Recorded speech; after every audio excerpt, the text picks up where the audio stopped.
कुन्ने घड़िया लोहे का पिंजरा कुन्ने लाइया लाल डोरा।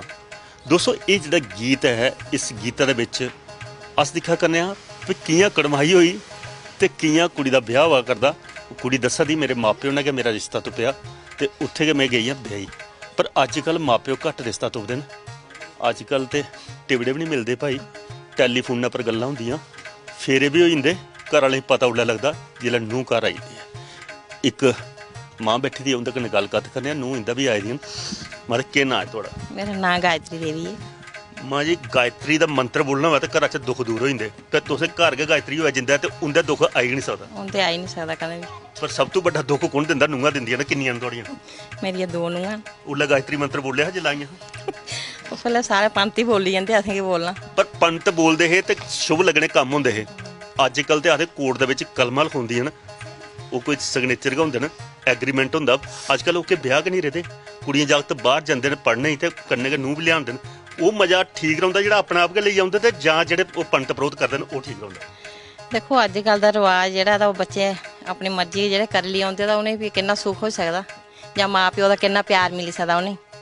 ते जेह्ड़े पैह्ले ब्याह करियै औंदे म्हीना म्हीना दो दो म्हीने अपने घर गीत शीत गाने रौनकां लगनियां, भाई साढ़े घर ब्याह है, सारे ग्रां म्हल्ले दे बी किट्ठे होने, रिश्तेदार भी होने, ते फ्ही ओह् ब्याह करियै नूंह घर आह्ननी ते किन्ना मजा औंदा ते ओह्दा किन्ना सुख शांति होंदी, सारें खुशी होंदी।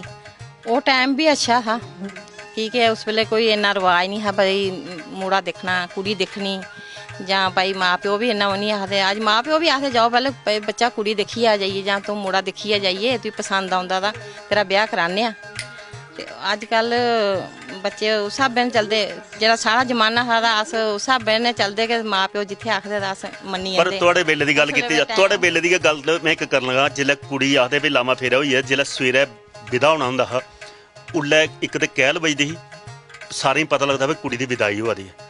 और दूआ जिसलै पालकी च कुड़ी पैर रखदी ही ते कूका मारदी ही जुर-जुरियै, सारें गी पता लगदा भी इस कुड़ी दा किन्ना अपने हिरख हा, किन्ना स्नेह हा परिवार कन्नै। अज्ज छोड़ियै जा करदियां।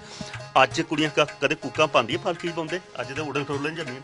अजकल पालकी नहीं है, पहले गड्डी बाहर लगी जंदी आइए ते पालकी कुत्थै बौह्ना। उसलै पालकी बौंदे ही ना कुछ ऐसा होंदा कि अस पालकी बेहियां हून असें कुत्थै प्रदेश लेइयै छोड़ना, माँ प्यो ने लेइयै असें जित्थै दित्ता असें उत्थै छोड़ना इ'नें लेइयै, असें उ'ऐ घर अपना अपनाना, उ'ऐ साढ़ा घर होना। ते अजकल कुड़ियां पैह्ले घर बाहर भी दिक्खे दे होंदे, सब कुछ दिक्खे दा होंदा ते पालकी कुत्थै बौह्ना, कुत्थै कूकां मारनियां उ'नें, कुत्थै उ'नेंगी पता लगना भई जाना असें। पर अजकल कूकां अगले दी मराई ओड़दियां, जिसलै अगले घर जंदी है कूकां होंदियां बजदियां न, बजदियां केइयें जगह, मतियां जगह बजदियां, मतियां जगह बजदियां।